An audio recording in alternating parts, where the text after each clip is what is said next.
Hi everyone, welcome to week 3 of our Comp 2 class 2767. This week, you're going to be doing a number of things. You have discussion board 3. Your initial post is due Wednesday, February 2nd, and your response posts are due by Sunday, February 6th. Everything else that you'll be doing this week is also due by Sunday, February 6th.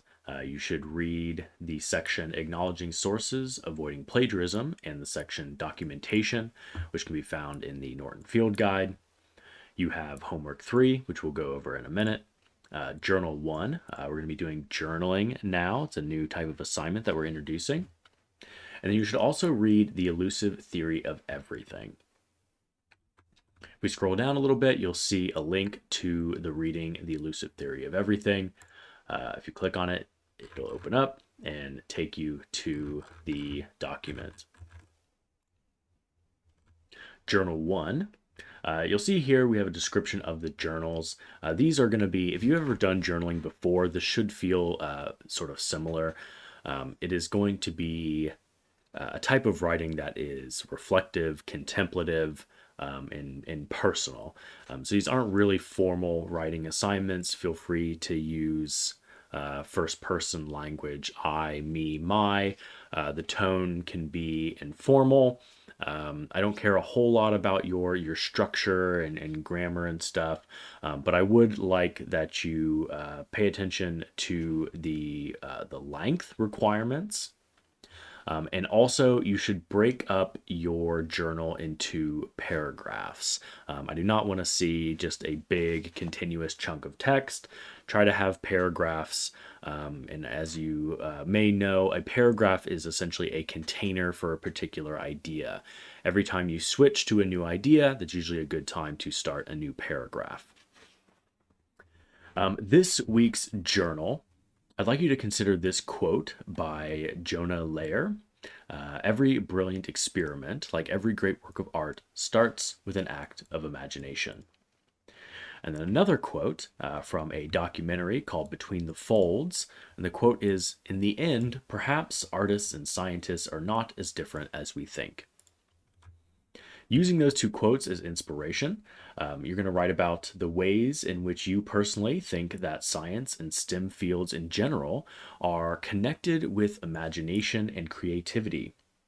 Think about your own experiences or anything you've learned about. I'd like you to write 2 pages, double spaced.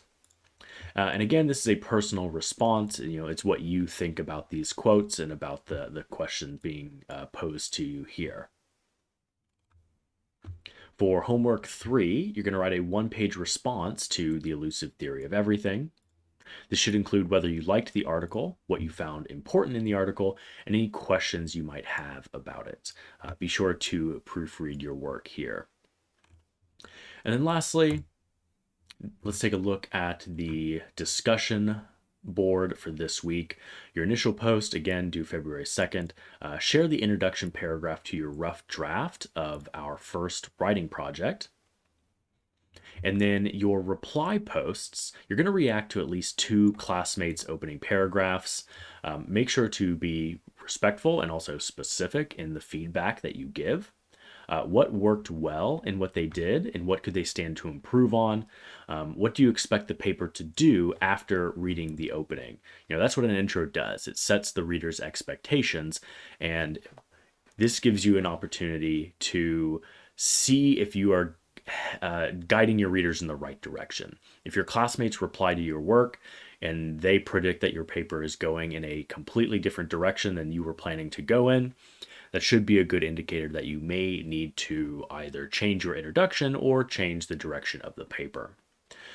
In your feedback to your peers, you do not need to comment on grammar or any sort of typos or anything like that. We're focusing more on the rhetorical side of things. What was effective or not effective? Where could they stand to improve in sort of the more global or macro concepts of their introduction. That is all for this week. If you have any questions or concerns or you want help with anything, just let me know.